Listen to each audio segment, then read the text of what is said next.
bağып қой, дос келді деп жасап жатыр анық той.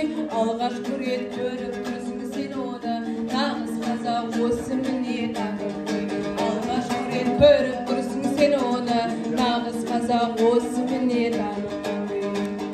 Сәйгүліктің құйрық жалы таралған, сүйетұғын қазақ осы қараңдар. Қазақ осы күй шығарып ән салып, көкпар тартып қыз қууға жаралған. Қазақ осы күй шығарып ән салып, көкпар тартып қыз қууға жаралған.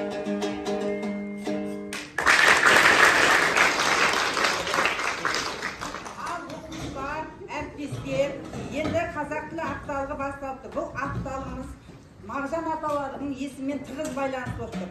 Ертең бірінші күні қанжарлығында естігендей Бишешендер ауылында сайыс болады. Оған мақал мәтелден сайыс. Ал ұстаздар қауымы сіздерге мұғалімдер бөлмесінде тұлғаны таны сайыс өтеді. Кімде-кім 15-10 адамды тұлғаны таныса, сол кісіге үлкен бір сыйлығымыз бар. Бір кісідей апталыққа атсалысайық.